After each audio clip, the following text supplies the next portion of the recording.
Buongiorno, benvenuti al nostro Focus TG. Siamo anche oggi in diretta in onda per informarvi di quello che sta succedendo in Veneto. Succede in Veneto che oggi è il primo giorno del Green Pass, una nuova era, possiamo chiamarla così, un nuovo modo di affrontare la vita di tutti i giorni.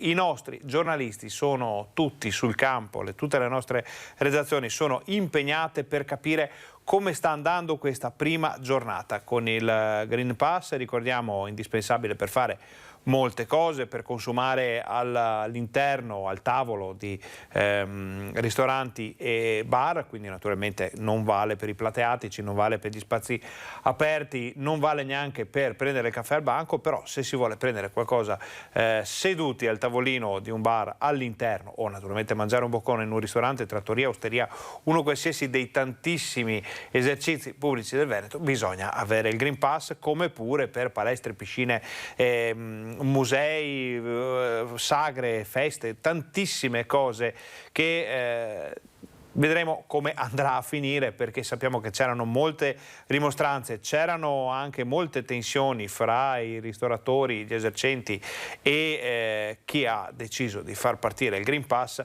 I nostri giornalisti, come dicevamo, sono sul campo per raccontarci come sta andando. Li vedremo tutti in diretta, perché avremo collegamenti in diretta da Bassano, da Vicenza, Padova, Treviso, per capire proprio cosa sta succedendo in questa mattinata che volge all'ora di pranzo, quindi con i problemi eventuali, quelli veri, che potrebbero sorgere proprio fra qualche minuto, e noi li seguiremo come sempre in diretta, ve li racconteremo qui dal nostro Focus TG. Sono già arrivati anche i dati dell'emergenza coronavirus, poi li vediamo insieme, ma adesso facciamo, mentre aspettiamo i nostri giornalisti, facciamo un po' un riassunto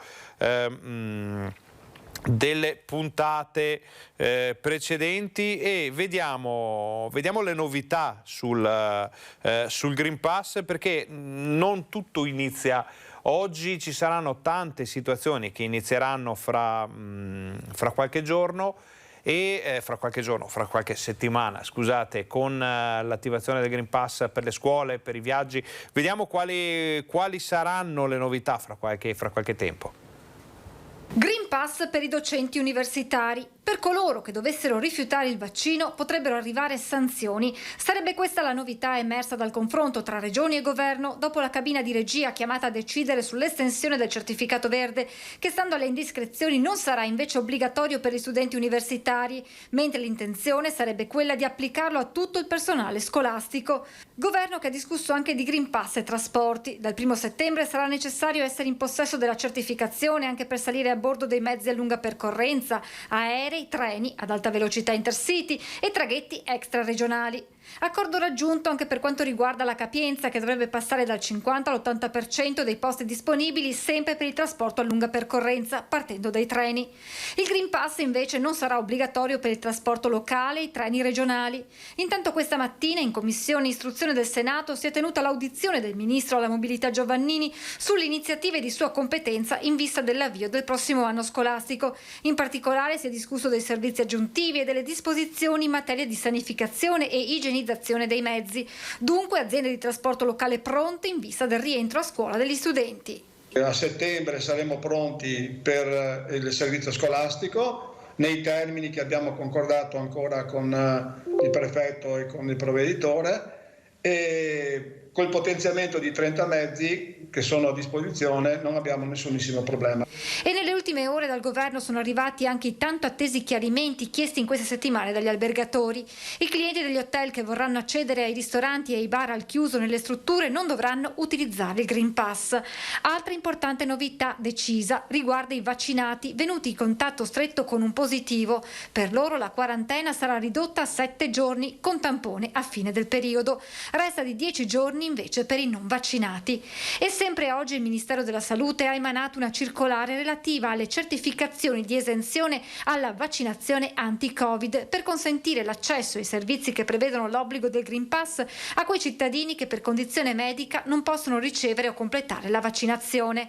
Nella casistica interessata rientrano anche le donne in gravidanza, per le quali la vaccinazione non è controindicata, ma qualora, si legge nella circolare, dopo valutazione medica si decida di rimandare la vaccinazione, alla futura mamma potrà essere rilasciato un certificato di esenzione temporanea all'inoculazione. Allora, vediamo come sta andando oggi. Queste erano le notizie per il futuro. Noi torniamo sempre nell'attualità che caratterizza il nostro Focus TG, fatto espresso, come si suol dire ogni giorno. Andiamo a Bassano del Grappa perché c'è la nostra Erinda Chitezza che è con Roberto Astuni, un ristoratore, per capire come sta andando questa prima giornata di Green Pass. Buongiorno Erinda. Sì, buongiorno Ferdinando e buongiorno anche a tutti i nostri telespettatori. Ci troviamo al ristorante Sant'Eusebio presso l'hotel alla Corte qui a Bassano e siamo appunto con il titolare Roberto Astuni. Roberto, grazie prima di tutto per il tuo tempo, per il suo tempo. Ci racconti, primo giorno di Green Pass, voi come vi state adoperando in merito? Allora, primo giorno di Green Pass, primo giorno di grandi incertezze, come sempre ovviamente. Abbiamo diverse richieste di prenotazioni, però vogliono capire di più.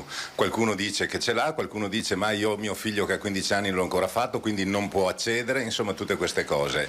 Noi ci siamo adoperati seguendo la normativa ovviamente, quindi abbiamo già appeso i nostri bei cartelli e saremo costretti a verificare se chi mangerà all'interno, quindi dentro al chiuso, avrà questo benedetto Green Pass. Noi infatti ricordiamo che il ristorante si trova all'interno di un hotel anche, quindi c'è un doppio accesso. Come farete in merito? Perché la normativa prevede che per gli alberghi non sia previsto obbligatorio il Green Pass. Voi come farete? Allora, in realtà non è così, perché ieri, dopo la cabina di regia, è stato stabilito che gli ospiti dell'hotel potessero mangiare all'interno senza esibire il Green Pass. Ma oggi su una FAQ, quindi su una spiegazione ufficiale sul sito del governo, c'è scritto che se il ristorante è anche a disposizione di ospiti esterni, sia gli ospiti dell'hotel che gli ospiti esterni devono esibire il Green Pass, quindi tantissima confusione ancora. Stiamo attendendo da Federalberghi delle comunicazioni ufficiali. E quindi con l'applicazione che voi avete scaricato, chi sarà preposto al controllo dei documenti d'identità e se si potrà anche controllare il documento d'identità in quanto noi non siete forze dell'ordine? Infatti quello che io contesto sempre, non contesto l'uso di questo strumento che a livello sanitario va benissimo, ma sono le modalità poi di applicazione che sono incredibili, vuol dire scaricare la responsabilità su di noi. Noi abbiamo fatto scaricare i nostri dipendenti l'app sul proprio cellulare personale, quindi e anche qui ci sarebbe da aprire un capitolo intero, e abbiamo fatto la delega perché possano verificare anche i documenti di identità. Non sappiamo come comportarci se uno rifiuta di esibire il proprio documento di identità. E quindi dai vostri clienti mi siete un pochino confrontati anche con loro, che aria tira? No, non bella, perché ma al di là che uno ce l'abbia o no, quello che infastidisce un po' tutti è semplicemente il fatto che noi, quindi noi ristoratori, dobbiamo fare questa prassi che si usa abitualmente per gli ospiti dell'hotel, però capite che dalla sera alla mattina mettere in vigore una normativa che obbliga l'utente di un ristorante a lasciare i propri dati, anche prima con le prenotazioni molti rifiutavano di lasciare il cellulare, quindi è proprio un sistema intero da modificare e da avere questa novità insita dentro di noi, insomma. E invece per quanto riguarda i dipendenti del suo albergo, del suo ristorante, loro come la stanno vivendo? Loro la stanno vivendo tranquillamente, nel senso che noi possiamo anche definirci hotel Covid free, nel senso che tutti hanno fatto il vaccino e quindi siamo a posto. C'è un po' di dubbio da parte del personale di sala che più di qualcuno mi dice ma io non me la sento di chiedere questi dati ai clienti del ristorante, insomma. Certo, e lei mi diceva infatti che ha avuto qualche disdetta anche perché adesso con l'entrata in vigore del Green Pass, ci racconti un pochino? Allora, noi abbiamo avuto qualche disdetta per quanto ancora la settimana scorsa, quando sembrava che la normativa riguardasse anche gli ospiti dell'hotel. Quindi delle persone hanno mandato una mail e hanno detto noi abbiamo deciso di cambiare destinazione, come se le altre destinazioni non accettassero questa cosa. Invece per quanto riguarda il ristorante abbiamo avuto domenica avevamo una festa di compleanno, non tante persone, però insomma una quindicina. In mezzo a queste c'erano 4 persone che non hanno il Green Pass, quindi mi hanno detto noi cambiamo posto. Ho detto guardate che volendo si può mangiare fuori, no, noi a pranzo vogliamo mangiare dentro perché è troppo caldo, quindi con l'aria condizionata, e quindi hanno mandato la disdetta della prenotazione. E il suo stato d'animo attuale qual è? Ma come sempre quando c'è una normativa nuova, e questo succede solo in Italia, sempre tanta confusione. Io credo che il legislatore ha sempre, o quando scrive queste leggi è lì da solo in una stanza buia e non si confronta con nessuno, perché non c'è mai una legge chiara. Se ci fossero delle regole chiare, e c'è la possibilità di farlo, no?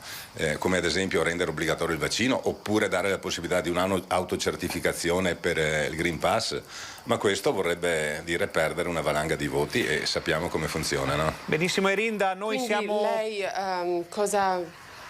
Erinda, allora scusate, sì, dobbiamo andare in pubblicità. Noi ringraziamo il Roberto Astuni per questo importante punto di vista su un problema che sicuramente è molto molto importante. Gli diamo appuntamento fra qualche giorno, non so se lui ci sta sentendo in questo momento o se puoi riferire tu quello che diciamo. Gli diamo appuntamento fra qualche giorno. Roberto, buongiorno, grazie intanto per aver accettato di farci intervistare in diretta qui sul Focus Grazie TG. a voi. Noi le chiediamo la cortesia, ci diamo appuntamento magari dopo il fine settimana, lunedì o martedì della settimana prossima, facciamo il famoso nodo al fazzoletto, certo, per capire come sono andati i primi 3-4 giorni. Naturalmente il primo giorno non vale, possiamo dire, poi ci sarà qualche giorno di rodaggio. Ci rivediamo, ci risentiamo la settimana prossima in modo da poter raccontare anche ai nostri telespettatori come sarà andato un fine settimana così importante come quello che sta arrivando.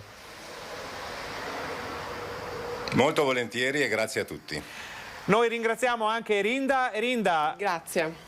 ci rivediamo fra poco perché sappiamo che con Alex Giuliano e Cristian Roque Allende ve ne state andando alla ricerca di informazioni da Bassano, quindi ci rivediamo di sicuro con i nostri colleghi fra poco dal ponte del centro storico per sentire che aria tira anche da quelle parti. Noi torniamo in studio ma solo per lanciare la pubblicità, perché fra pochissimo andiamo in una palestra di Treviso per vedere come si stanno organizzando anche le strutture di questo genere. State con noi.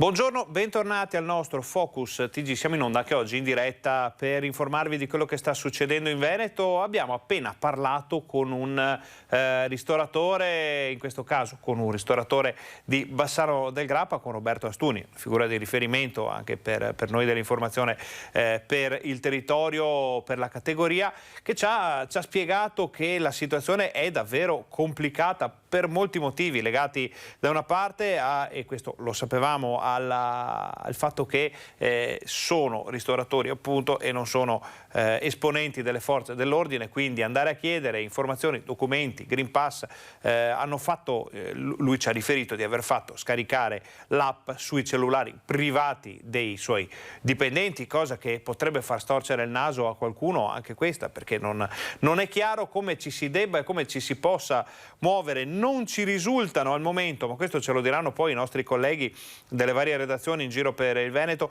non ci risultano ancora controlli delle forze dell'ordine, almeno a Bassano o nel Bassanese, quindi è plausibile che questi primi giorni, queste prime ore siano utilizzate come rodaggio. Noi abbiamo avuto la promessa dal nostro amico ristoratore di risentirci alla volta di lunedì, martedì della settimana prossima per capire come sarà andato questo fine settimana molto importante, perché è un fine settimana fondamentale per il turismo che si sta finalmente muovendo e anche per i ristoratori, perché devono fare i conti con queste novità. Quindi, come sempre succede, come spesso succede in Italia, un po' troppa confusione. Noi siamo pronti adesso a farvi vedere anche una palestra per farvi capire come, per capire anche noi perché non lo sappiamo, come si stanno organizzando anche queste strutture con il Green Pass. C'è per noi sul posto Christian Arboit, che fra poco avremo in collegamento. Noi non lanciamo servizi, stiamo qui a tenervi un po' pronti per entrare a parlare con il nostro collega, con la nostra troupe. Sarà una giornata un po' di corsa dal punto di vista dell'informazione di Rete Veneta, perché abbiamo in programma molti collegamenti, molti contatti, alcuni istituzionali, come si può dire, altri invece volanti con Skype, come vi abbiamo abituato, per capire, per vedere che cosa sta succedendo a Padova, a Vicenza. In questo caso andiamo a Treviso, siamo stati a Bassano e torneremo a Bassano fra poco, perché la nostra redazione si sta occupando anche delle persone che stanno visitando la città, quindi turisti, bassanesi, persone che magari sono in centro per lavoro, per capire come stanno vivendo questo primo giorno, una città turistica con tantissimi bar, tantissimi locali. Insomma, un giro a Bassano comprende obbligatoriamente una tappa per bere qualcosa di fresco in uno dei tanti locali dalle parti del ponte, per vedere il ponte, e c'è da capire come funzionerà. Allora, ci fanno segno dalla regia che noi possiamo andare in collegamento con Christian Arboit, che vediamo in una palestra. Christian, buongiorno, sei pronto per entrare in azione in palestra? Hai il Green Pass o ci racconti e basta come vanno le cose?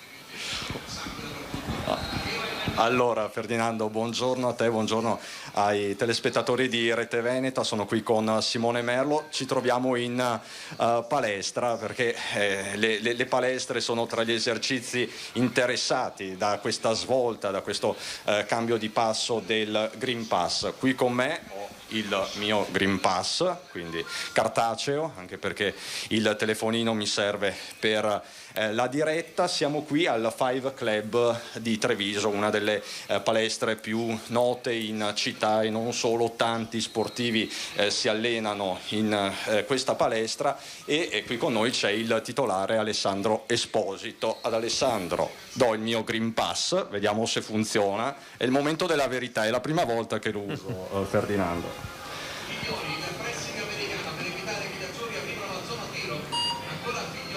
Certificazione valida. Bene, certificazione valida, in pochi secondi abbiamo fatto l'operazione. Sì, in pochi secondi viene fatta questa operazione. Ho scaricato l'app del Ministero della Salute sul mio telefonino, anche sul tablet della palestra. Adesso ho usato il mio telefonino. Diciamo che è un'operazione molto semplice e comoda. Quindi possiamo dire è intuitiva, non ci sono particolari problemi. Bisognerebbe poi chiedere assieme alla verifica il documento di identità per appunto verificare che il nome corrisponda. Negli utenti soliti che vengono nella nostra struttura, ovviamente io li conosco, per cui diciamo che l'operazione è molto semplice. Diciamo che poi la clientela delle palestre è una clientela abituale, quindi sì, li conoscete nome per nome. Assolutamente, assolutamente. Quindi l'operazione è molto semplice. Ecco, lei è favorevole a questo Green Pass da imprenditore?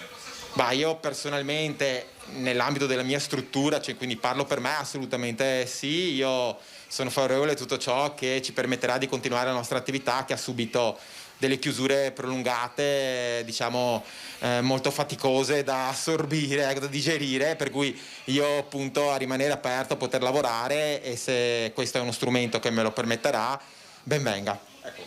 Entriamo in palestra. Se noi ovviamente, Ferdinando, ci siamo igienizzati, come vedi abbiamo la mascherina. Questa è la palestra, questo è il Five Club, ovviamente è mezzogiorno, siamo in pieno agosto, quindi non c'è tanta clientela, però insomma c'è un ragazzo che si sta allenando con una certa energia invidiabile, ecco, diciamolo pure. Eccolo qua, un giovane che a questo punto si è vaccinato, ha il Green Pass. Come ti chiami? Ivan. Ivan, quanti anni hai, posso chiedere? 19. Ho 19 anni e non sono vaccinato, ho avuto il Covid a maggio, per fortuna ho ottenuto il Green Pass e per fortuna posso continuare a venire qua in palestra. almeno in estate posso allenarmi tranquillamente. È stato un Covid, scusa se te lo chiedo, sintomatico, asintomatico? Leggermente sintomatico, ma nulla di che, non ho avuto tanti fastidi per fortuna. Ho sentito di gente che se ne è passata molto peggio e ci ha rimesso pure la vita. Anche della tua età? Della mia età non so, ma comunque immagino che tanti hanno sofferto anche della mia età. Quindi ecco, tu sei estremamente responsabile, sei dotato di Green Pass e com'è il clima anche tra i tuoi coetanei? Relativamente alle vaccinazioni e al Green Pass si parla spesso di questa movida dei giovani, magari di feste anche abusive, non so tu che idea ti sei fatta? Allora, riguardo alle feste abusive, sinceramente è pericoloso e si sa che in questo periodo è sempre meglio evitarle. Ovvio che ci sarà sempre qualcuno che non rispetta le regole, ma si vede dovunque sto fatto. E mentre tra i giovani riscontro molto favore nei confronti del vaccino, perché comunque se si vuole tornare alla vita normale bisogna tutelarsi. Anche in vista del rientro a settembre a scuola. Sì. Questa è una storia molto significativa, Ferdinando, un ragazzo di 19 anni munito di Green Pass che adesso si sta allenando e che appunto ha avuto il Covid e ce lo ha raccontato.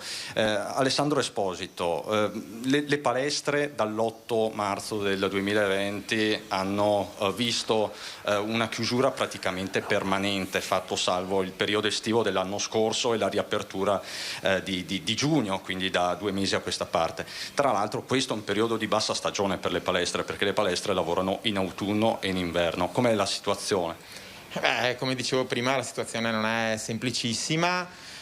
Sì, confermo, dall'8 marzo 2020 praticamente noi siamo rimasti sempre chiusi, ci hanno riaperto, fatalità in entrambi gli anni, a fine maggio, il 25 e il 24 quest'anno. Ci hanno lasciato aperti, diciamo, in tutto il periodo estivo. L'anno scorso siamo rimasti aperti poi fino al 26 ottobre, poi come tutti sanno, insomma, siamo rimasti chiusi appunto fino a maggio. Sì, come è stato detto, purtroppo le palestre è un'attività stagionale, cioè nel senso che il periodo estivo andiamo sempre sottodimensionati. Io in entrambe le estati di riapertura, chiamiamole così, ho registrato un ritorno degli affezionati, per cui sì, la palestra ha lavorato, ha funzionato, però ovviamente ha rappresentato anche un costo, perché ribadisco che in quel periodo certamente non raggiungiamo il target, perché come abbiamo detto prima si lavora molto meglio nel periodo autunnale invernale, insomma il periodo clou della palestra. I ristori, Esposito, sono arrivati sì o no? Cosa ci può dire? Sono arrivati ristori, assolutamente sì, non sufficienti certamente, perché 2 anni di chiusura, cioè la palestra ha dei costi diciamo evidenti, questa qui in modo particolare che è collocata in pieno centro città, una struttura di 700 metri quadrati in affitto, per cui solo questo può bastare a far pensare cosa può costare, ecco. Per dare un po' la dimensione delle cose. Ferdinando, come vedi, Alessandro Esposito comunque è anche fiducioso, mi sento di dire, prima abbiamo parlato un po' per la ripartenza per settembre, ottobre, quindi lei vede in questo strumento, nel Green Pass, uno strumento per ripartire? Ma io sono assolutamente fiducioso, io credo nel mio lavoro, credo anche di essere stato, tra virgolette, bravo a gestire la palestra, avendo avuto delle risorse personali per poter farla continuare a lavorare. Mi auguro di poter ripartire nella totale normalità. Questo è uno strumento che per me può essere valido, viviamo un po' la giornata, comunque io mi aspetto di tutto, la cosa principale sarebbe che arrivasse la notizia che la pandemia è regredita, questa sarebbe la notizia veramente che ci darebbe sollievo e possibilità di programmare, ecco. Tra l'altro un altro capitolo, non so se abbiamo tempo Ferdinando, riguarda i collaboratori delle palestre, perché ovviamente non si tratta solo di avere il Green Pass e quindi di chiederlo ai clienti, ma anche di avere il Green Pass tra i collaboratori. Ecco, da questo punto di vista so che avete un collaboratore che ha delle rimostranze. Sì, no, non tutti, cioè come sappiamo, insomma, non tutte le persone hanno appoggiato, approvano questo sistema, per accedere alle strutture al coperto eccetera eccetera, come può essere la palestra o un ristorante, e anche tra di noi un collaboratore, come è stato detto, diciamo che non ha ancora provveduto a dotarsi del Green Pass. Allo stato attuale anche l'ente, l'organizzazione presso la quale noi siamo affiliati, cioè adesso non mi dilungo nella struttura gestionale della palestra, ci ha indicato che tecnicamente gli operatori allo stato attuale potrebbero continuare a esercitare la loro attività anche se non dotati di Green Pass, in quanto appunto lavoratori, diciamo, prestatori d'opera.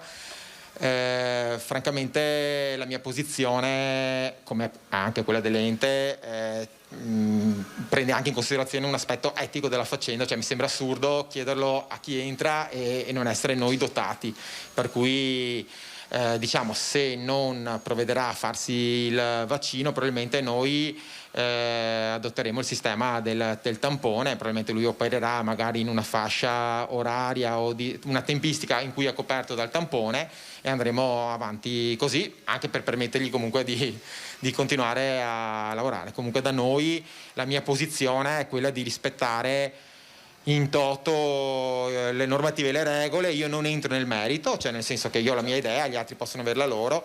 Qui si parla di organizzazione, di gestione, io devo quindi essere regolare, lineare nella gestione dell'attività, e la mia attività prevede l'uso del Green Pass. Ecco, quindi è un ragionamento da imprenditore, certo. Questo Esposito.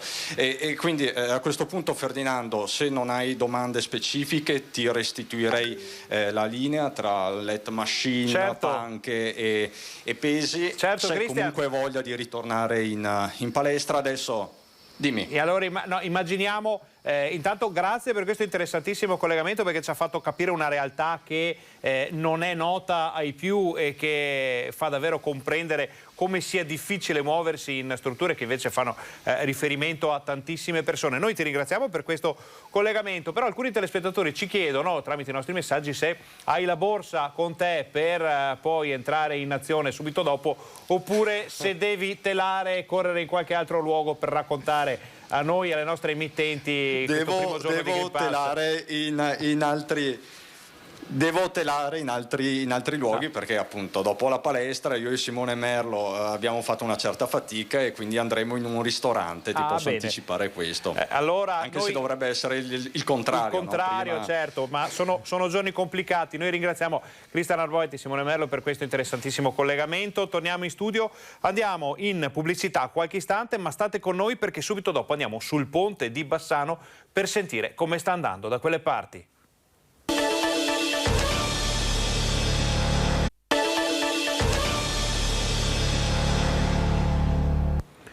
Buongiorno, benvenuti al nostro Focus TG, o bentornati, dipende se eravate qui prima di questa interruzione pubblicitaria. Noi abbiamo parlato con i ristoratori, abbiamo parlato con i gestori delle palestre in diretta, come sempre nel nostro Focus TG fatto espresso per voi dal Veneto. Eravamo a Treviso, eravamo a Bassano, ritorniamo a Bassano, in uno dei luoghi più belli conosciuti del Veneto, una vera e propria cartolina del Veneto, una cartolina però che ha a che fare, che deve fare i conti con il Green Pass, perché turisti, visitatori bassanesi e pendolari che sono dalle parti del Ponte Vecchio devono comunque fare i conti con questa novità. Per noi c'è sul ponte Cristian Rocchiaiende con Alex Giuliano, che hanno avvicinato un esercente, uno che il ponte lo conosce bene perché è affacciato H24, possiamo dire, sul monumento nazionale, e ci raccontano tutti insieme come sta andando.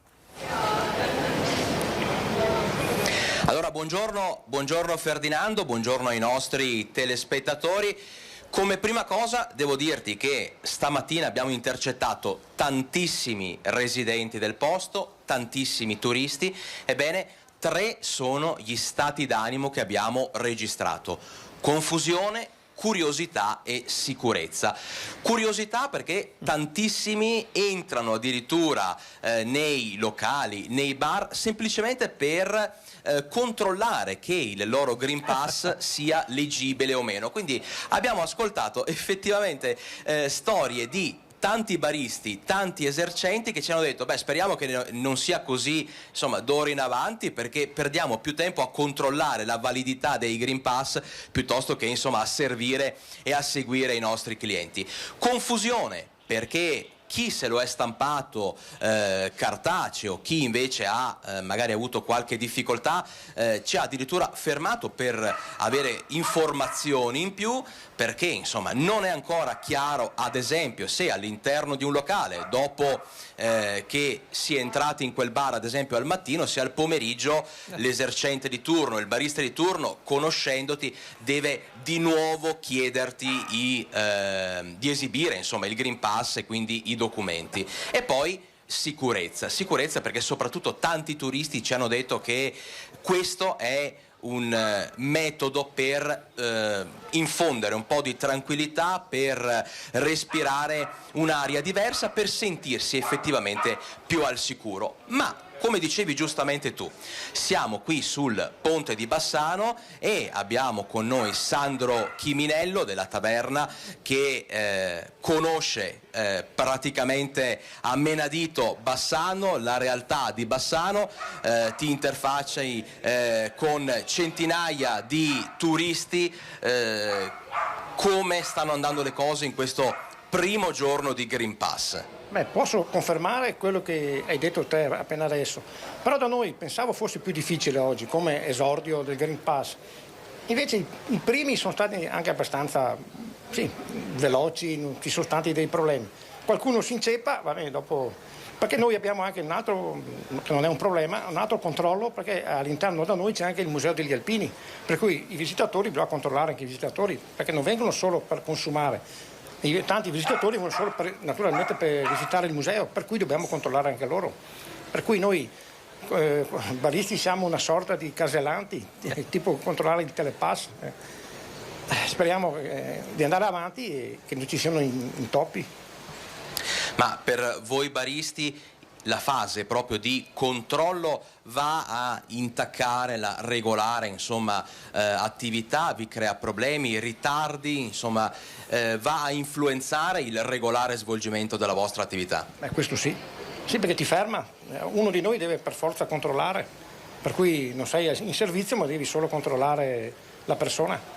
Però posso dire che oggi tanti turisti quando entrano ti chiedono già loro, vogliono già esibirlo loro senza che noi dobbiamo richiederlo. Questo è già positivo, perché vuol dire che ti vengono già incontro.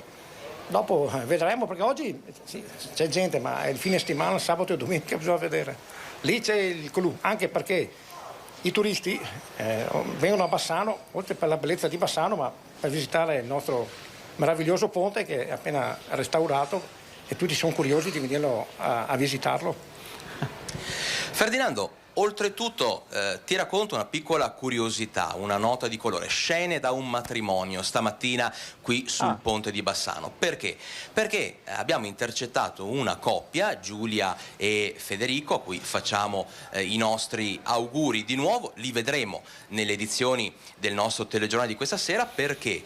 Perché si sono sposati proprio oggi e noi li abbiamo fermati, abbiamo chiacchierato con i loro ospiti, i loro invitati, tutti muniti di Green Pass, e poi ci siamo permessi di fare una battuta proprio con Federico dicendo beh, insomma, non hai più scuse perché non puoi dimenticarti l'anniversario, una cosa che tipicamente a noi uomini magari capita, no? Di dimenticarci le date, però ecco, come si fa a dimenticare l'anniversario di matrimonio se coincide proprio con il giorno di entrata in vigore del Green Pass? E infatti lui, con un'aria un po' rassegnata, ha detto effettivamente non ho scuse, non posso dimenticarmi questa data.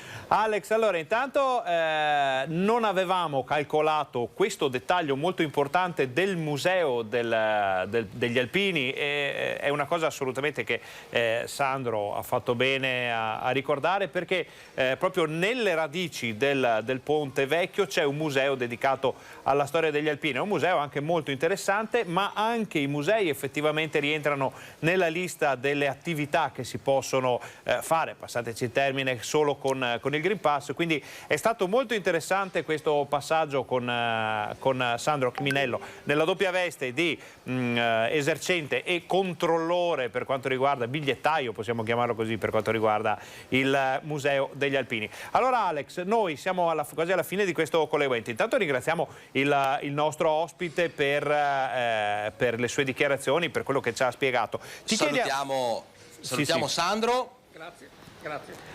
Torneremo a trovarlo, noi torniamo spesso a trovarlo perché per noi è un punto di riferimento molto importante, una vista sul ponte e su Bassano che ci aiuta a raccontare ai nostri telespettatori quello che succede in città. Prima di lasciarti andare però sappiamo che con Erinda Chitese, con Cristian Roccaiende state passando al setaccio davvero il centro per capire cosa succede oggi in Bassano. Ti chiedo un'informazione, c'è turismo, si muove qualcosa oggi? Perché abbiamo visto i dati negli ultimi giorni sono decisamente in crescita, quindi come ha detto il nostro amico esercente poco fa, c'è un doppio problema, non si tratta di una normale attività di controllo dei propri clienti, si tratta di un'attività che potrebbe esplodere letteralmente nel fine settimana con l'arrivo di migliaia di visitatori.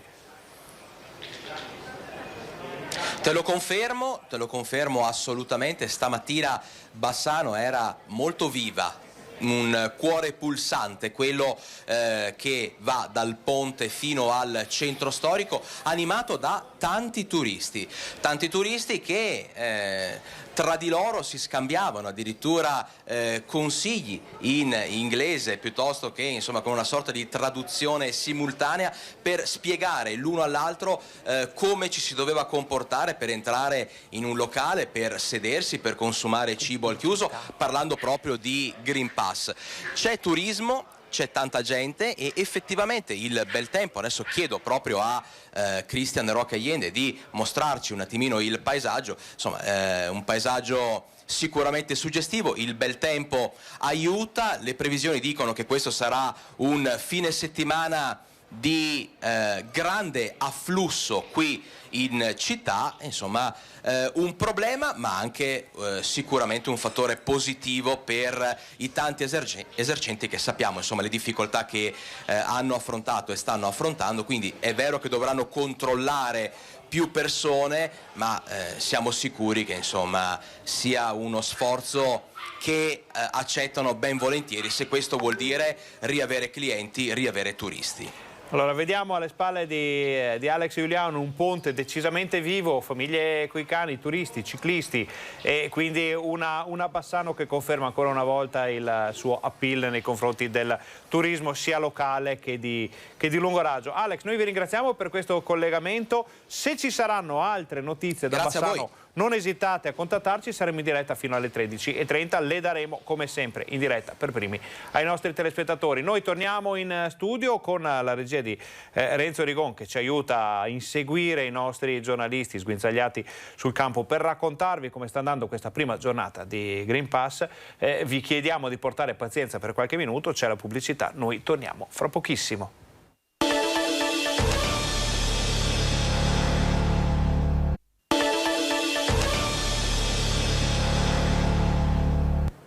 Buongiorno, bentornati al nostro Focus TG. Siamo anche oggi in diretta, in onda, per informarvi di quello che sta succedendo in Veneto. Abbiamo visto in una lunga carrellata di interviste, collegamenti, dirette, come sta andando a Bassano del Grappa per quanto riguarda i ristoratori, i turisti, i bar del centro della città. Qualcuno ci chiede: ma come mai parlate così spesso di Bassano? Qualcuno ce lo chiede tramite i moltissimi messaggi che arrivano alla nostra redazione. La risposta è che la nostra redazione è a Bassano del Grappa e quindi è gioco forza raccontare il Veneto tramite questo territorio di riferimento. Però ci siamo collegati anche con i nostri colleghi di Treviso che ci hanno raccontato com'è il primo giorno di Green Pass con il Green Pass in una palestra. Fra poco andremo a Vicenza, ma invece immediatamente andiamo a sentire la nostra redazione padovana con Valentina Visentini, che in questo momento non ci risulta però sia a Padova città, ma sia fuori Padova per conferenze stampe e impegni che sono comunque sempre tantissimi oltre alla situazione Green Pass. Buongiorno Valentina. Buongiorno Ferdinando, anche se ovviamente anche noi da Padova seguiremo, non possiamo non seguire la questione Green Pass, ma in città c'è il collega Francesco Ratai che stasera documenterà come invece si entrerà in musei, nei luoghi d'arte proprio con il Green Pass. Abbiamo sentito infatti la direttrice dei musei civici padovani che ci ha spiegato che insomma è necessario proprio avere il Green Pass per poter entrare nei siti di maggiore interesse culturale della nostra città, tra le quali anche la Cappella degli Scrovegni, recentemente nominata Patrimonio UNESCO, come ben sapete. Quindi noi lo vedremo a Padova sul fronte della cultura, ma poi ci sono state anche le importanti dichiarazioni che sono arrivate oggi e che sono state firmate anche dal rettore dell'Università di Padova, Rosario Rizzuti, insieme ad altri 3 rettori delle università venete, che insomma ha espresso soddisfazione per l'istituzione dell'obbligo del Green Pass anche nei luoghi dello studio, quindi all'università e a scuola. C'è un invito proprio non solo ai docenti ma soprattutto agli studenti a vaccinarsi, e quindi insomma questi sono i 2 versanti con cui tratteremo la questione Green Pass oggi a Padova. Invece, come vedete, io non sono a Padova ma sono a Campo San Piero, perché qui in questa area del comune dell'Alta Padovana sono appena state aperte 2 delle nuove 4 isole ecologiche rese necessarie perché in questa zona purtroppo c'era il classico fenomeno dei furbetti e del nomadismo dei rifiuti. Qui venivano a scaricare di tutto, e quindi grazie ad ETRA e al comune di Campo San Piero sono state realizzate queste isole ecologiche ad accesso controllato e video controllato dalle telecamere di sorveglianza. Solo i residenti di questi condomini, quindi circa 170 utenze, potranno usufruire di questa isola ecologica controllata. Valentina, ti chiedo anche se abbiamo già informazioni sulla cronaca padovana. Sappiamo che ogni giorno Padova fornisce molte notizie di cronaca.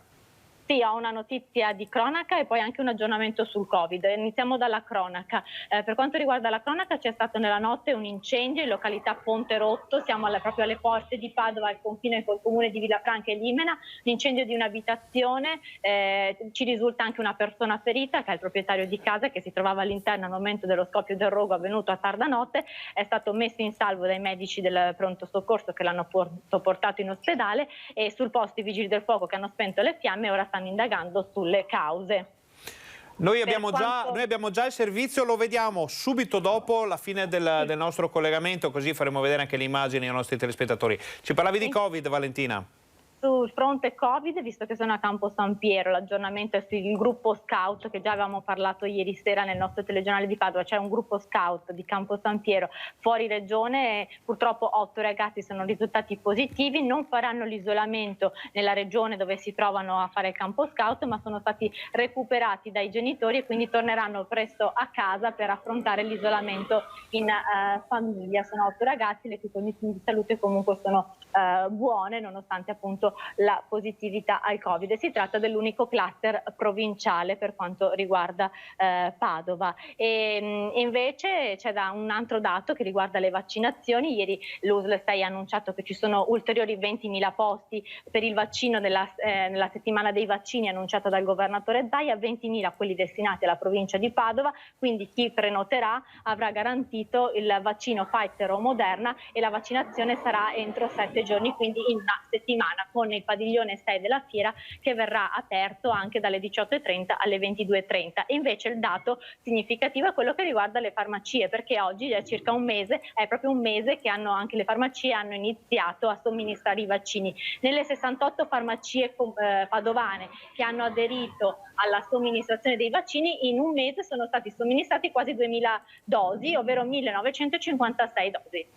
Molto bene Valentina, intanto grazie per queste prime informazioni. Se ci saranno altre novità rilevanti da Padova, non esitate a contattarci, le daremo in diretta ai nostri telespettatori. Grazie, buon lavoro, buona giornata. Grazie a voi. Noi torniamo in studio e vediamo immediatamente allora il servizio che la nostra redazione padovana ha già preparato per quanto riguarda l'incendio di Ponte Rotto. Le fiamme in poco tempo hanno avvolto la casa. Nella notte un uomo è rimasto intossicato a causa dell'incendio che ha distrutto la sua abitazione. Il rogo è divampato poco dopo le 2:30 in via Vasco de Gama, in località Ponte Rotto, alle porte di Padova. Sul posto sono intervenuti subito i vigili del fuoco e un'ambulanza del SUEM. I pompieri in poco tempo hanno circoscritto le fiamme, mentre il proprietario di casa, ferito e intossicato dai fumi, è stato trasportato in ospedale. Al vaglio dei vigili del fuoco le cause che hanno portato al rogo, che ha danneggiato gravemente l'abitazione. Queste erano le notizie di cronaca da Padova. Adesso vediamo assieme, apriamo una breve parentesi perché sono informazioni molto importanti che vanno fornite in questa fase del nostro Focus TG. Allora, vediamo assieme con la regia di Renzo Rigon e Andrea Benetti i dati che riguardano la campagna di vaccinazione anti-Covid. Sono gli ultimi dati disponibili, sono appena arrivati in redazione, li vediamo per la prima volta assieme a voi. E vediamo che ci sono 38.000 dosi somministrate nella giornata di ieri. Siamo un po' sotto media rispetto ai 40, 43, 45.000 a cui ci aveva abituato la macchina vaccinale del Veneto, però c'è da dire anche che il Veneto è arrivato a 5.706.912 dosi somministrate dall'inizio della campagna, che ricordiamo è partita subito dopo Natale. Le prime dosi sono state 14.485 nella giornata di ieri, per un totale di 2.960.000. I cicli completati sono stati 24.000 per un totale di 2.700.000. Si avvicina molto il numero dei cicli completati rispetto a quello delle prime dosi. Il Veneto comincia veramente a fornire tantissime somministrazioni e sono state il 96,1% per l'esattezza di quelle a disposizione della regione. Scendiamo ancora in questa tabella che è molto importante perché ci dice che il 64% della popolazione totale ha almeno una dose, il 55,7% della popolazione totale ha il ciclo completo. Quindi in questo momento il 55,7% dei veneti sono coperti completamente dalla vaccinazione. La sintesi per età ci spiega che comunque pur non muovendosi moltissimo le fasce più giovani, già dai 60 anni in su la copertura è buona per quanto riguarda la prima dose, con il 96,6% addirittura degli over 80 già coperti dalla prima dose. Per quanto riguarda il ciclo completo siamo addirittura al 94,1% per gli over 80, siamo per vedere una percentuale maggiore dell'80 bisogna andare dai 60 in su. Per quanto riguarda i giovani siamo ancora un po' a rilento, ma si sa, ci vuole un po' per prendere il ritmo anche su queste faccende. E le categorie fragili sono però ben coperte, perché l'81% dei disabili, l'84,5% dei vulnerabili, 76 e 80 per quanto riguarda il ciclo completo sono coperti. Assieme agli over 80 formano le categorie che rischiano maggiormente di essere ricoverate in ospedale con il coronavirus, di finire addirittura in terapia intensiva, e il fatto di saperli coperti consente alla sanità regionale di respirare un po' dopo mesi di grande difficoltà. Sono 161.000 le dosi già inoculate alla volta di giovedì in Veneto per questa settimana. Difficilmente si riuscirà ad arrivare alle 300.000 unità, però si riuscirà sicuramente a fare bene anche questa settimana. Vediamo ormai che il milione è stato superato, il milione di dosi inoculate dall'inizio campagna è stato superato nella Marca Trevigiana, in provincia di Vicenza, dove vanno sommati Serenissima e Veneto Orientale. Per quanto riguarda l'ULSS 6 Euganea, provincia di Padova, 1.100.000, la Scaligera 1 milione. Ci risulta che la Pedemontana e la Berica, ovvero 7 e 8, provincia di Vicenza, siano a quasi 1 milione, quindi è plausibile che entro questo fine settimana tutte le ULSS di riferimento, perché sappiamo che la Polesana e quella delle Dolomiti, avendo meno residenti, hanno dei numeri diversi, insomma possono dire coperti in gran parte, se non con l'immunità di gregge, ma almeno in modo importante i propri cittadini. Usciamo da questa tabella e entriamo nell'altra tabella, la più attesa da tutti per quanto ci concerne, perché sono questi i dati che ci richiedono di più i nostri telespettatori, quelli che riguardano i contagi. Ci sono stati 564 nuovi contagi nella giornata di ieri, questi sono dati aggiornati alle 8, sono arrivati questa mattina, quindi si parla proprio di ultime ore. Il numero è un po' diminuito rispetto alle medie precedenti, vedremo se proseguirà questo trend nei prossimi giorni o se si tratta di una normale oscillazione nei dati relativi ai contagi. Sono 13.386 le persone attualmente positive in Veneto, sono 440.420 quelli che sono risultate positive, mentre sono 415.389 quelli che si sono negativizzate dall'inizio dell'emergenza coronavirus.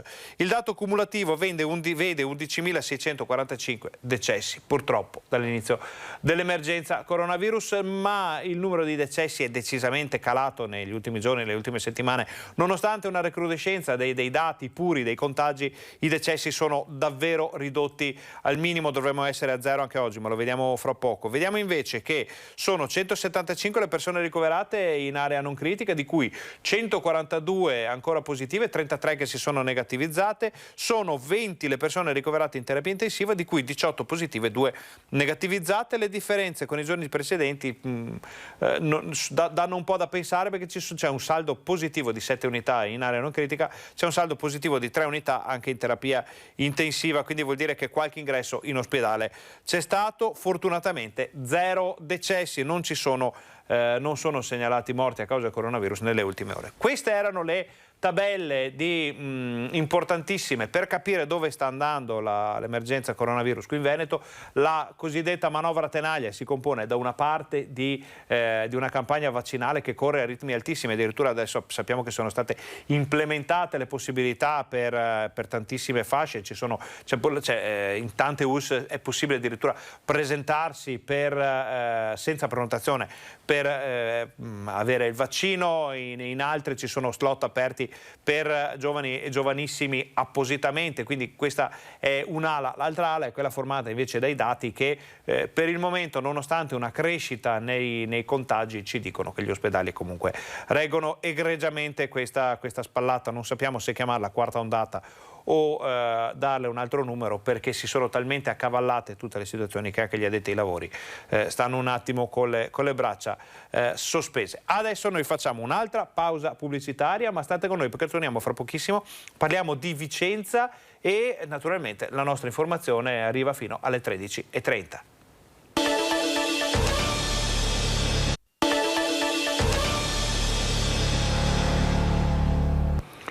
Buongiorno, bentornati al nostro Focus TG. Siamo in onda anche oggi in diretta per informarvi di quello che sta succedendo in Veneto. Vi stiamo raccontando nel modo più dettagliato possibile questo Green Pass Day, questa prima giornata con il Green Pass, un lasciapassare che è destinato a cambiare le vite di tutti quanti, perché insomma abbiamo visto quanta incidenza possa avere nella quotidianità di tutti. Per quanto riguarda il semplice caffè al bar, naturalmente ricordiamo che al banco non cambia niente, cambia per chi si siede al bar, però naturalmente se si vuole consumare al chiuso, e questo lo vedremo soprattutto da settembre, ottobre in poi, serve il Green Pass per andare in palestra, per andare ai musei, per andare nelle manifestazioni, serate, spettacoli, serve naturalmente il Green Pass. Noi eravamo pronti per parlarne anche con la redazione di Vicenza, ma vediamo che c'è qualche piccolo problema dovuto alla connessione dello Skype, perché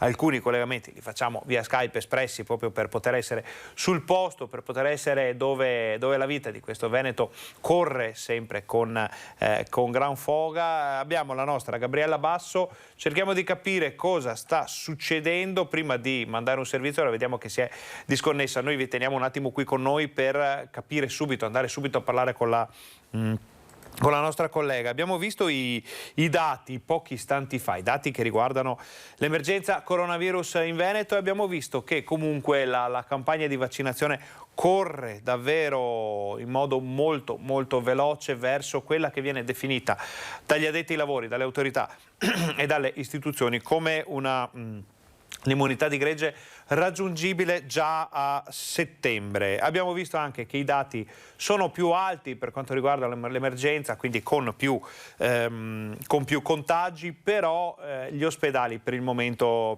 reggono, non ci sono stati decessi. Allora noi vediamo che sta rientrando Gabriella Basso, vediamo Noi la sentiamo, noi la vediamo, risolti tutti i problemi, la vediamo in centro storico a Vicenza, una Vicenza che ci par di vedere alle spalle della nostra Gabriella Basso decisamente ferragostana, anche se manca ancora una decina di giorni. Se riesco a farvela vedere meglio, no, da questo lato non posso farvela vedere. Comunque no, va bene, vediamo alle tue spalle, Gabriella. Poca gente, ma poca gente arrabbiata per il Green Pass, poca gente rassegnata, poca gente che sta facendo i conti. Decisamente tranquilla, non è una cosa particolarmente che li sta facendo arrabbiare i vicentini. Quasi tutti hanno il Green Pass, quelli che noi abbiamo avuto modo di sentire e di vedere. Anche i ristoratori bene o male si sono un po' organizzati, c'è chi comunque ha scelto di mettere fuori il cartello in cui dice: in questo locale si può accedere, scusate gentili clienti, in questo locale si può accedere all'interno solo con Green Pass se volete mangiare dentro. Altri si sono organizzati in modo da poter scannerizzare, anche se per il momento viene molto offerto il tavolo all'esterno, ecco. Immaginiamo che possa essere una soluzione quella di veicolare, di portare i clienti sui plateatici, però sappiamo anche che questa è una soluzione temporanea, perché fra poco, e magari nelle aree di montagna del Veneto anche fra qualche giorno, perché immaginiamo che già dalla prossima settimana, naturalmente c'è il detto, la pioggia d'agosto rinfresca il bosco, questo non è detto che succeda anche in Veneto, però immaginiamo a settembre in altopiano o in una zona delle Dolomiti Bellunesi, qualcuno che vuole mangiare messo all'esterno con una decina di gradi potrebbe non essere piacevolissimo, quindi non è altro che diluire nel tempo una cosa che prima o poi bisognerà assolutamente affrontare. Sì, comunque chi già chiede la prenotazione per esempio per la cena alla sera, viene fatto presente che se si vuole mangiare all'interno si deve essere dotati di Green Pass.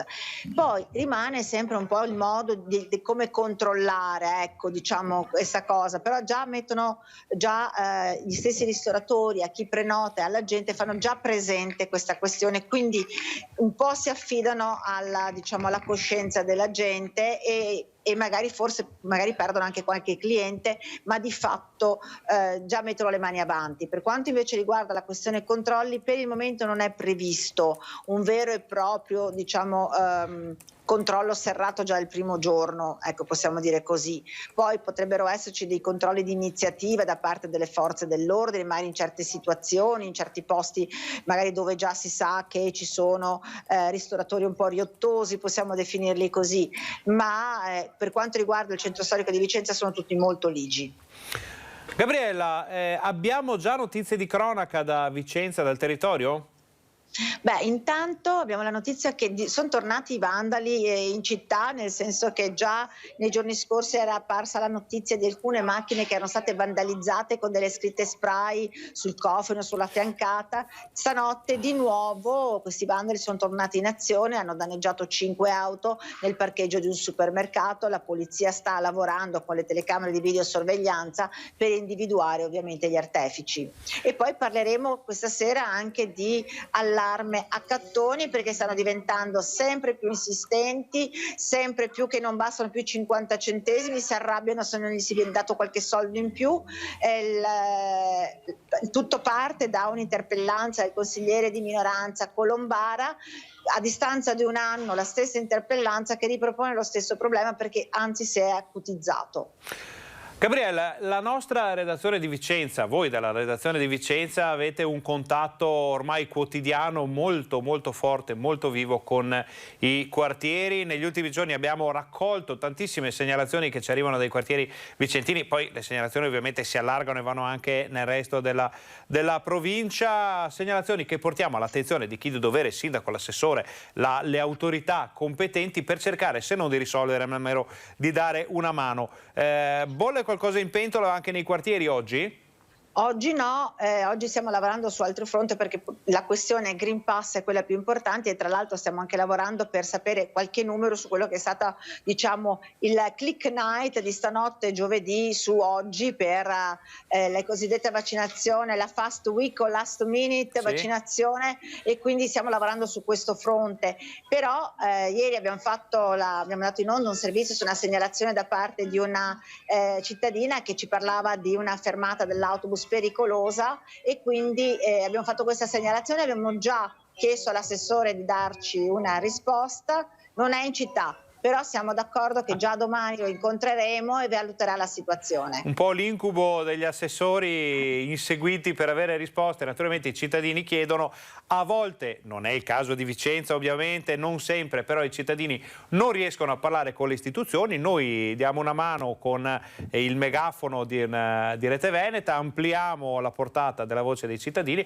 Ricordiamo che naturalmente chi avesse segnalazioni da fare, vicenza@reteveneta.it è la mail a cui mandare le segnalazioni, poi la nostra redazione si occupa di tutto. Gabriella, noi ti ringraziamo intanto per questo collegamento, ti lasciamo proseguire nella tua ricerca di opinioni, informazioni e approfondimenti su questa giornata dedicata al Green Pass. Tutto il resto lo vediamo nel TG Vicenza. Grazie, buon lavoro.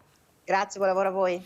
Torniamo in studio. Avete sentito, anche Vicenza sta facendo i conti con la situazione legata all'arrivo, all'avvento, potremmo dire, del Green Pass, ma c'è sempre da tenere d'occhio quello che succede con le vaccinazioni, perché Vicenza, abbiamo visto prima i dati, è un'area molto importante da questo punto di vista. Vediamo come sta andando. Vaccinazione last minute, anche l'azienda sanitaria USL Ottoberica apre nuove prenotazioni. 10.100 le dosi di vaccino Moderna a disposizione per i soggetti dai 12 anni in su. Prenotazioni che scattano dalla mezzanotte di oggi, giovedì 5 agosto, e che si effettueranno da venerdì 6 al 13 agosto. Una settimana da venerdì a venerdì in cui nelle nostre sedi vaccinali sia a Montecchio che a Valdagno, a Lonigo e a Torri, nella nuova sede di Torri di Quartesolo, sarà disponibile dietro prenotazione questi 10.000 dosi in più. Nemmeno il tempo di aprire gli slot, che già nelle scorse ore il call center del servizio di igiene e sanità pubblica è stato preso d'assalto per avere informazioni. D'altronde con l'avvio domani del Green Pass e a breve anche delle scuole, dell'anno scolastico, è un'occasione unica per potersi vaccinare. Green Pass obbligatorio per accedere a ristoranti al chiuso piuttosto che in palestra, o ancora nei musei, ad eventi, manifestazioni e spettacoli, e che sta spingendo molte persone prima indecise a vaccinarsi. Per chi ancora non sia riuscito a scaricarlo, può farlo collegandosi al sito del Ministero della Salute, sezione Green Pass.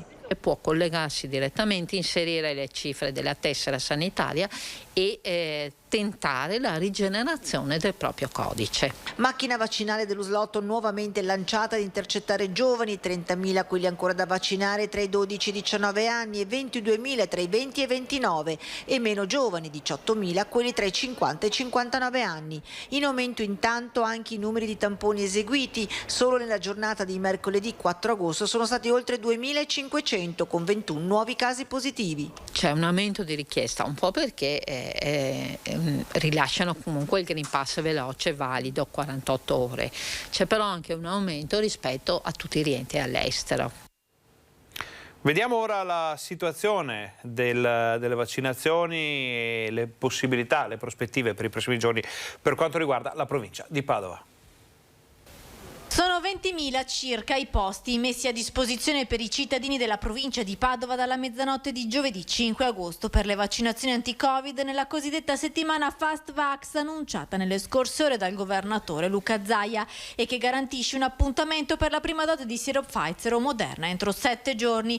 Attualmente nel territorio dell'USL 6 Euganea sono 42.000 le persone prenotate per ricevere la prima dose. Questi 20.000 nuovi posti si aggiungono ai 64.000 ancora disponibili fino a settembre. Se i padovani rispondessero in massa, con questi numeri ci sarebbero buone possibilità di raggiungere l'immunità di gregge entro l'autunno. Abbiamo con questo anche incremento per la prossima settimana, cioè da venerdì a venerdì, sostanzialmente questi 20.000 posti in più. Praticamente a questi quindi 42.000 che sono comunque già occupati potrebbero aggiungersi altri 84.000 persone che si potrebbero appunto prenotare. Pensate che se io dovessi sommare questi due numeri, cioè 42.000 e gli 84.000 che mancano, a fine settembre riusciremo a raggiungere praticamente i 7/8 della popolazione della provincia. Al momento il 72,4% della popolazione padovana over 12 ha ricevuto almeno una prima dose di vaccino. Nella fascia più a rischio degli anziani resta da vaccinare il 3,2% degli ottantenni, il 9% dei settantenni e il 15% dei sessantenni. Da venerdì 6 agosto e per tutta la settimana dal 9 al 13 agosto, inoltre il padiglione 6 della fiera sarà aperto dalle 18:30 alle 22:30 per le vaccinazioni, grazie ad una ventina di specializzandi che si sono messi a disposizione per le somministrazioni.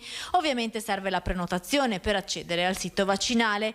Per i più piccoli invece presto il vaccino potrà essere somministrato anche dai pediatri, visto che è stato raggiunto l'accordo nelle scorse ore. Nel frattempo, sul fronte ricoveri a causa del Covid sono 2 le persone ricoverate in terapia intensiva a Cittadella, entrambe non vaccinate, e 12 invece quelle in area medica. Nella RSA non si registrano nuovi casi, mentre un gruppo di scout padovani in vacanza fuori regione sono in quarantena dopo la scoperta di 8 positività.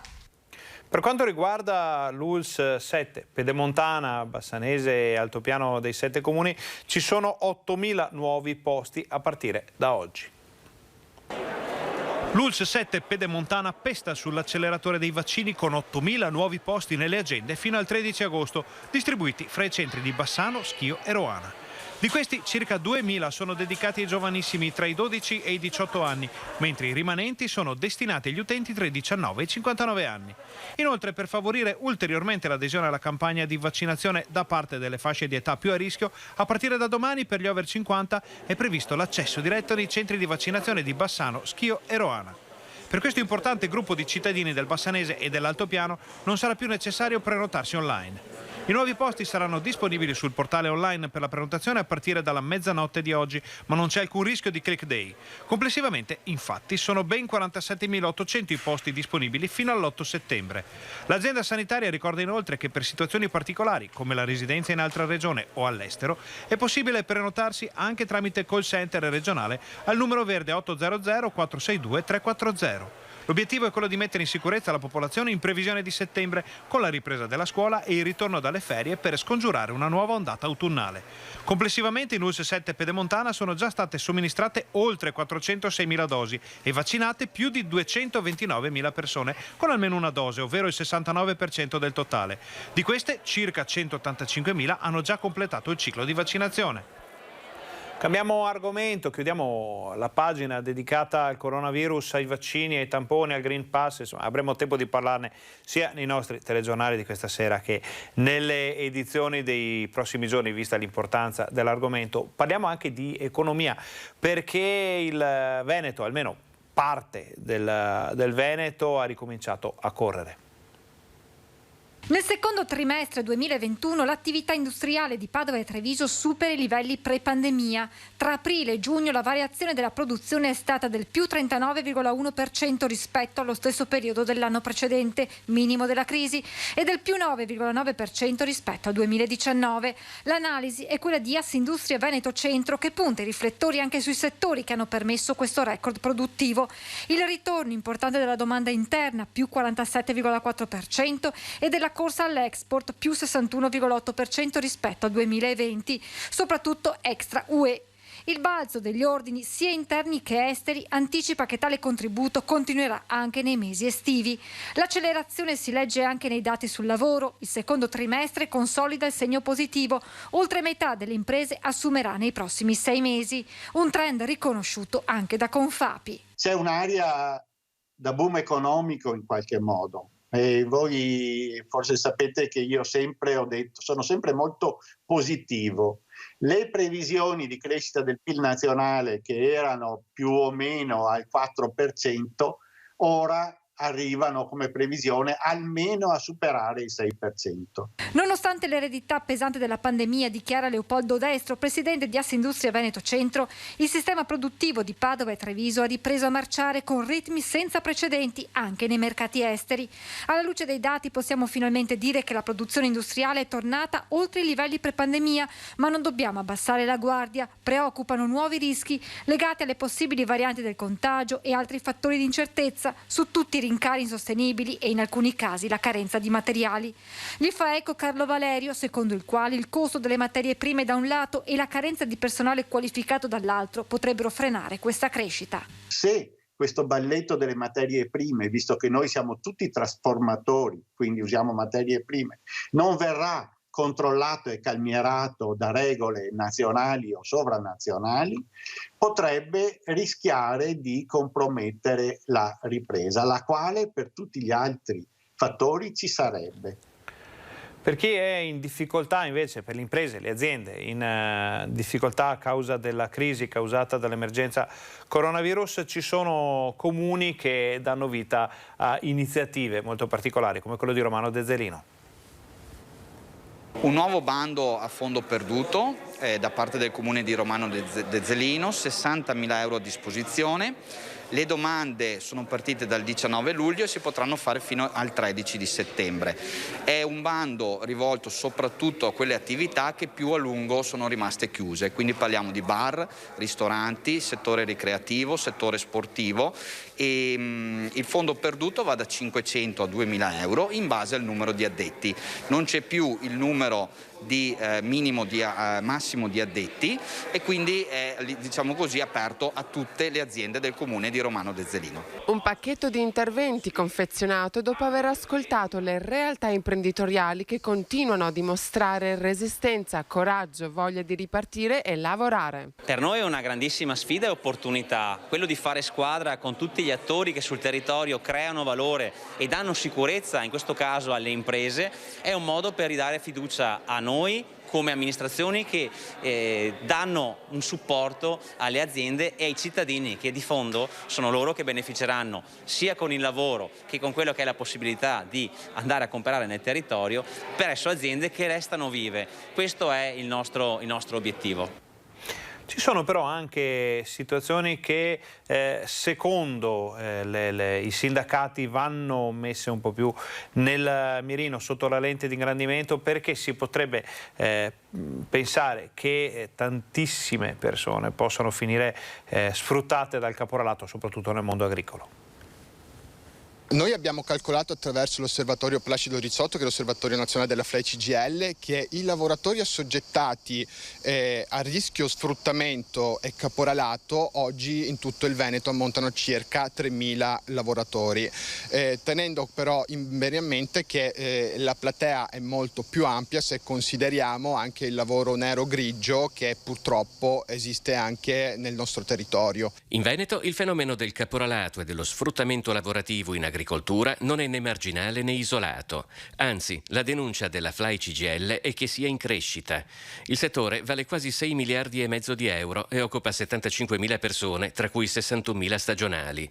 Nel 2016 Veneto Lavoro stimava al 16% i lavoratori non regolari del comparto. Il fenomeno del caporalato in Veneto è travestito attraverso le cooperative senza terra, ovvero cooperative spurie, che approfittano della condizione di bisogno dei lavoratori, soprattutto stagionali, ovvero anche richiedenti asilo, e per sfruttarli offrendo manodopera a servizio di aziende agricole autoctone. Ci sono dei reati spia che connotano l'inquadramento illegale e lo sfruttamento dei lavoratori, negli orari di lavoro e nella denuncia di meno giornate rispetto a quelle lavorate, oppure in ambiti alloggiativi fatiscenti e mancate condizioni di sicurezza. Noi stiamo organizzando delle attività di outreach, cioè uscite di sindacato di strada con un'equipe specializzata dove ci saranno anche dei mediatori culturali e andremo laddove ci sono i lavoratori, sia sui luoghi di aggregazione che di raccolta, anche nei campi dove sono costretti a lavorare, e far emergere tutte quelle condizioni di caporalato e sfruttamento che si manifestano con alcuni reati spia. Anche in provincia di Vicenza l'economia è in ripresa e, secondo alcune fonti, il Green Pass potrebbe fare la differenza.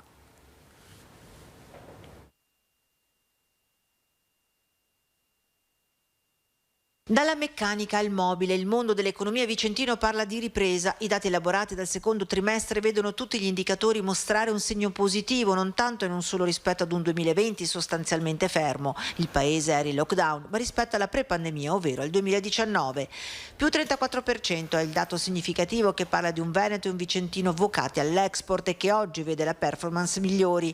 Ancora in difficoltà il sistema moda, che ha risentito e risente ancora del calo dei consumi, causa anche una vita sociale sociale fino ad oggi al palo. La svolta potrebbe essere dettata proprio dall'obbligo del Green Pass. Credo che questo sacrificio lo si debba fare, quindi mi rivolgo a quegli imprenditori che in questi giorni stanno protestando, ma noi non siamo dei vigili o dei carabinieri. Io dico a questi imprenditori: è meglio guardare il Green Pass con il telefonino e avere la certezza che questo è a posto che chiudere le serrande e stare in lockdown. E i sindacati che temono che il certificato vaccinale possa diventare strumento discriminante per licenziare, la replica è netta. L'impresa non è nata per licenziare, l'impresa è nata per assumere, e una piccola impresa, una media impresa come la tipologia delle nostre, coltivare un proprio collaboratore costa denaro e non è detto perché ci sia un momento di crisi che tu lo mandi via. A dimostrazione di ciò, i dati parlano di saldo positivo delle posizioni dei dipendenti, con il numero delle assunzioni che torna a livelli pre-Covid. Cresce anche l'ottimismo tra gli imprenditori, che vedono nel breve periodo un incremento produttivo.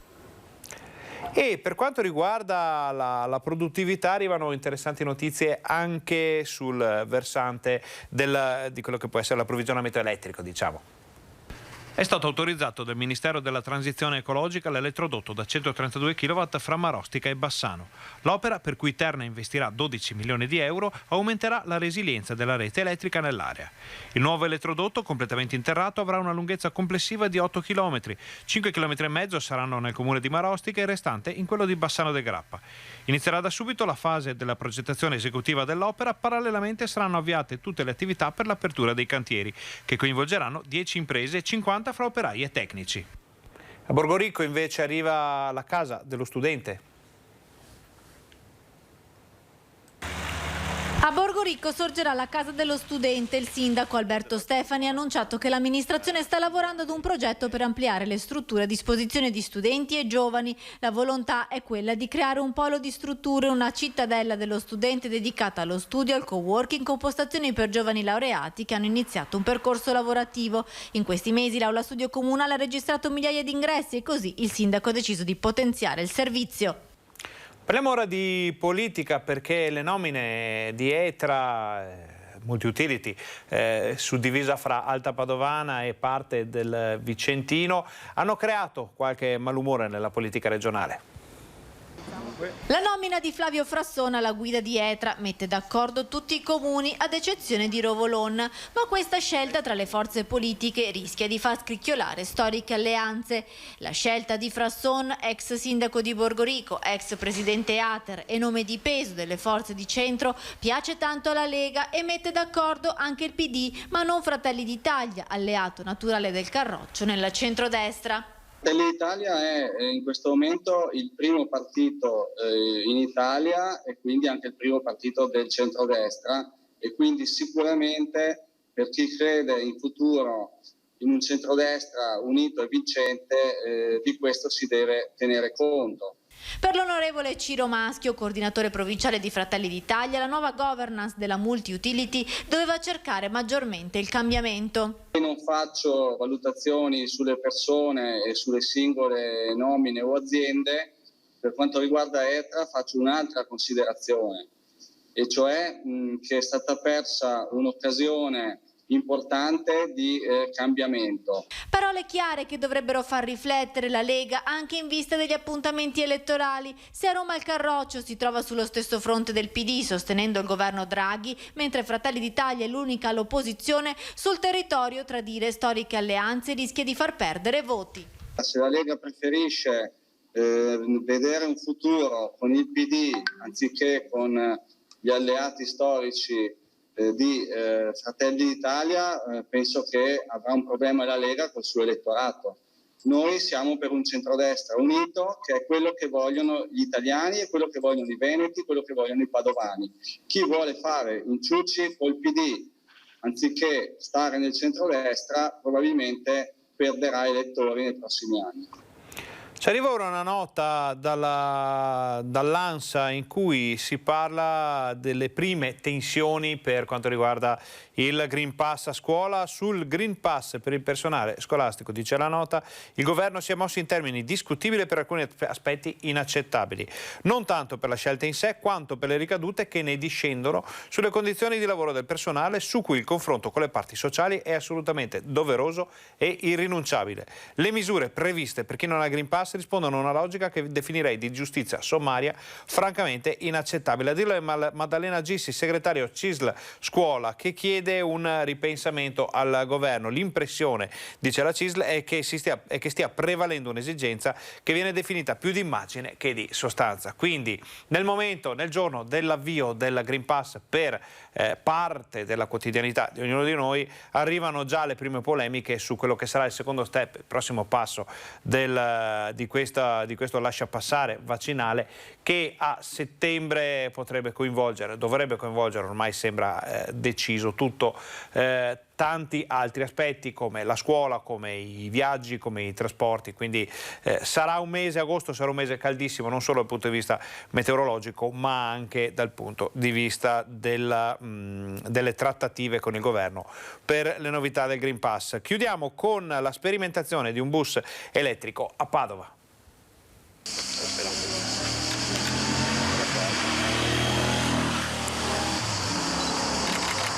Avanza silenzioso, per il momento si vede solo lo scheletro, poi verrà ricoperto dalla carrozzeria. Ecco il primo esemplare di Next, il bus elettrico nato dall'idea di una start-up padovana fondata da giovanissimi studenti universitari che vuole rivoluzionare la viabilità del futuro e che verrà sperimentato per la prima volta proprio a Padova.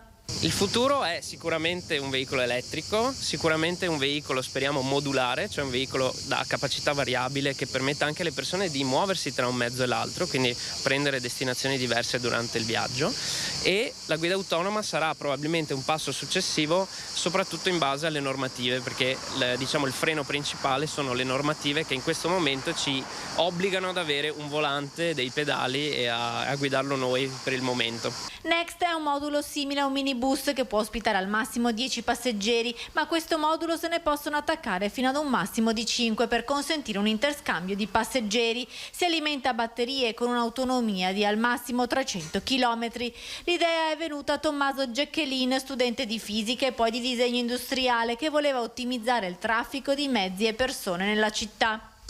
Quando i veicoli sono agganciati insieme, le persone si possono trasferire da un veicolo all'altro. È come se fosse una coincidenza tra autobus, ma senza fermarsi. La sperimentazione parte a Padova, lungo via Longhina e via San Fidenzio. Nei prossimi 3 mesi verrà testato il mezzo, poi si passerà alle prove anche in via Venezia, arteria cittadina più trafficata. Ma Next arriverà anche all'Expo di Dubai. A Dubai ce ne saranno 5, qui a Padova ne vedremo 2 per adesso e speriamo che per metà dell'anno prossimo possa cominciare un servizio vero e proprio.